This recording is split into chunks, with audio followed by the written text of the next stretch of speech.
खुदावंद यीशु मसीह के मुकद्दस नाम में आपकी सलामती हो। आज बाइबल के तालब इल्म होते हुए जब हम बाइबल मुकद्दस को पढ़ते हैं तो कुछ आयात ऐसी हैं जो आम फहम नहीं होती या जिन्हें हम पढ़ते हैं तो पूरे तौर पर समझ नहीं पाते। आज ऐसी ही एक आयत पर जो मुकद्दस मत्ती की इंजील उसके 10वें बाब उसकी 34वीं आयत में खुदावंद यीशु मसीह के अल्फाज है, जब यीशु मसीह ने ये कहा, ये ना समझो कि जमीन पर सुलह कराने आया हूं, सुलह कराने नहीं बल्कि तलवार चलवाने आया हूं। जब कभी हम इस आयत को पढ़ते हैं तो बाजू का ज़हनी तौर पर हम एक पजल हो जाते हैं, मुश्किल महसूस करते हैं कि खुदावंद यीशु जो हमारे लिए निजात का पैगाम लेकर आए, खुदावंद यीशु जो सुलह का पैकर है, उसकी जुबान मुबारका से इस तरह के सख्त अल्फाज क्यों कर अदा हुए कि ये ना समझो कि जमीन पर सुलह कराने आया हूं, सुलह कराने नहीं बल्कि तलवार चलवाने आया हूं। आज हम थोड़ी देर के लिए मुकद्दस कलाम में से इस पर गौर करेंगे और आपके अगले तकरीबन 5 मिनट इस आयत को सीखने के लिए, समझने के लिए, गौर करने के लिए होंगे और मैं उम्मीद करता हूं कि हम मुकद्दस कलाम में से इस आयत को बेहतर तौर पर आज समझ पाएंगे कि इन अल्फाज का क्या मफहूम है और क्या मतलब है। खुदावंद यीशु मसीह ने जब ये अल्फाज कहे, अगर हम मुकद्दस कलाम में ध्यान के साथ पढ़ें तो यीशु मसीह ने कहा कि मैं जमीन पर सुलह कराने नहीं बल्कि तलवार चलवाने आया हूं। और यीशु मसीह की जब यीशु ने अपनी जमीनी खिदमत का आगाज किया, क्योंकि यीशु मसीह की मुखालफत भी की गई और उसके खिलाफ बहुत सारे लोग खड़े हुए और यहां तक मुकद्दस कलाम में लिखा है कि उसे न सिर्फ पकड़ा गया बल्कि उसे अदालतों में घसीटा गया। यहां तक लिखा हुआ है कि उसके चेहरे मुबारक पर थूका गया और आखिरकार उसे मसलूब तक किया गया। लेकिन इस पूरी जिंदगी में खुदावंद यीशु मसीह ने ना कभी तलवार को उठाया, ना तलवार को चलाया और ना ही कभी अदावत और कत्ल गारत और इस तरह की खूनरेजी की तालीम दी, बल्कि मोहब्बत की अजीम तालीम दी। और तालीम देते हुए यीशु ने कहा कि अपने दुश्मनों से मोहब्बत रखो और अपने सताने वालों के लिए दुआ करो। और फिर यीशु मसीह के मुतालिक तो यशायाह ने यीशु की पैदाइश से तकरीबन 700 साल पहले ही बता दिया कि हमको एक बेटा बख्शा गया और सल्तनत उसके कांधे पर होगी, उसका नाम अजीम मुशीर, खुदाए का अगर, अब्दियत का बाप, सलामती का शहजादा होगा। वो यीशु जिसकी आप और मैं इबादत करते वो तो सलामती का, अमन का, सुलह का, पीस का शहजादा है। उसने अपनी जिंदगी में सच ये है कि भूखों को सैर किया, कोड़ियों को छूकर तंदुरुस्त किया, बदकिरदारों को मुआफ किया, दुश्मनों से अजीम मोहब्बत का दर्स दिया। और जब वो सलीब पर थे तो कलाम में लिखा वहां पर भी उन्होंने अपने दुश्मनों, मुखालफों और जो उन पर ठट्टों में जो उड़ा रहे थे उनके बारे में कहा है, बाप इन्हें मुआफ कर, ये नहीं जानते कि ये क्या करते हैं। सो यीशु अपनी पूरी जिंदगी अमन, सलामती और सुलह का पैगाम जो है वो देते रहे। और मुकद्दस कलाम में यीशु ने अपनी जुबान मुबारक से तो ये भी कहा, मुबारक है वो जो सुलह कराते हैं क्योंकि वो खुदा के बेटे कहलाएंगे। आज बहुत सारे लोग हैं जो भाइयों में नफाक डालते हैं, जुदाइयां डालते हैं, लेकिन यीशु ने इनकरेज किया, इस बात को कहा कि मुबारक है, बाबरकत है वो लोग जो सुलह कराते हैं क्योंकि खुदा के बेटे ठहरेंगे, क्योंकि वो खुद सुलह और सलामती का शहजादा है। फिर सवाल ये पैदा होता है कि यीशु ने जब ये कहा कि मैं जमीन पर तलवार चलाने या चलवाने आया हूं तो इससे क्या मराद है? इन्हीं बातों को मुकद्दस लूका तबीब कुछ यूं लिखता है, मुकद्दस लूका की इंजील 12वें बाब में, क्या तुम गुमान करते हो कि जमीन पर सुलह कराने आया हूं?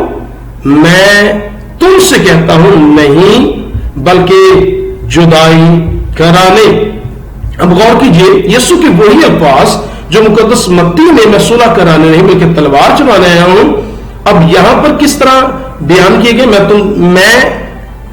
क्या तुम गुमान करते हो मैं जमीन पर सुलह कराने आया? सुलह नहीं बल्कि तलवार चलाने। तो यहां पर इस्तेमाल लफ्ज इस्तेमाल, मैं जुदाई कराने आया। इसका मतलब क्या है? मतलब बड़ा सादा सा, याद रहे, तलवार को मुकद्दस कलाम इब्रानियों का मुसन्निफ और फिर इफ्सियों के अंदर लिखा गया है कि खुदा का कलाम तलवार की मानिद है। लिखा है उसका कलाम दोधारी तलवार से ज्यादा तेज है और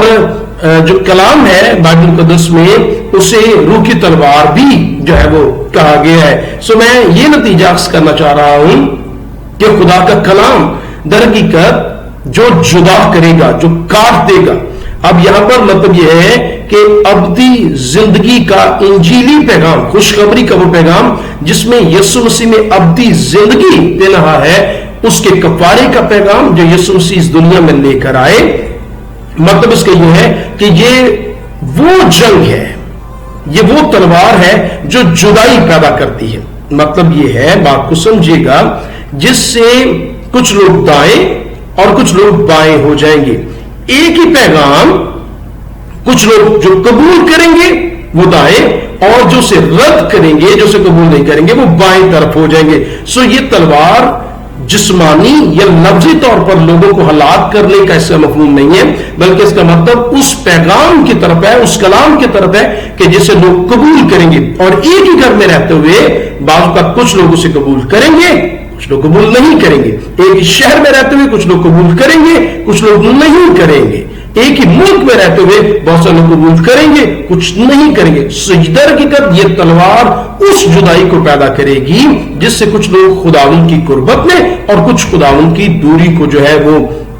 قبول کریں گے. اگر آپ اس بات کو مزید سمجھنا چاہیں تو مقدس کلام میں یوحنا کی انجیل 9 باب میں جب خداوند یسوع مسیح نے اپنی خدمت میں لوگوں سے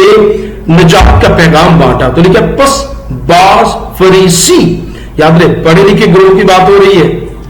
بعض فریسی کہنا کہ یہ آدمی خدا کی طرف سے نہیں, کیونکہ سبت کے دن کو نہیں مانتا.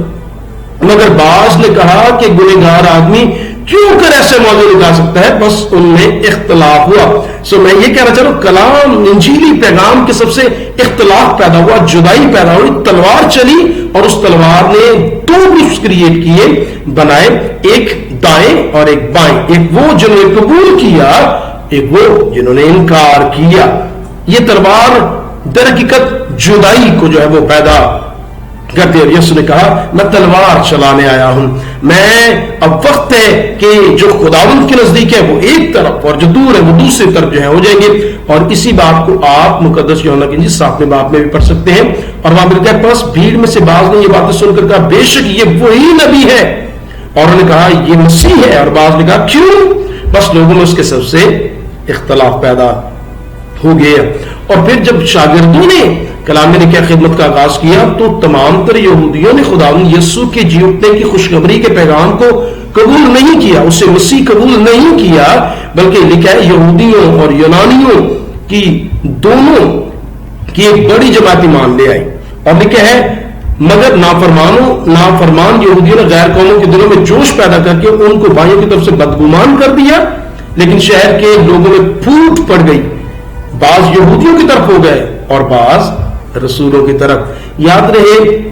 مقدس کلام میں لکھا ہے یسوع حقیقت میں سلامتی کا شہزادہ ہے. حقیقت میں وہ کہتا ہے مبارک ہے وہ جو صلح کراتے. وہ دنیاوی طور پر خاندانوں میں یا لوگوں میں تلوار چلانے نہیں آیا, بلکہ اس کی خوشخبری کا وہ پیغام جو یسوع نے اپنی زندگی میں دیا کہ میں وہ مسیح ہوں جس کے وسیلہ سے زندگیاں نجات پائیں گی, میں وہ روٹی ہوں جس کے وسیلہ سے لوگ ابدی زندگی سے سیر ہو سکتے ہیں, میں راہ حق اور زندگی ہوں, میں انگور کا حقیقی درخت ہوں, میں بھیڑوں کا چرواہا ہوں, نجات میری طرف سے ہے, میں لوگوں کو جو ہے ابدی زندگی تو لے جاتا ہوں, میرے بغیر کوئی باپ تک نہیں پہنچ سکتا. کچھ نے قبول کیا,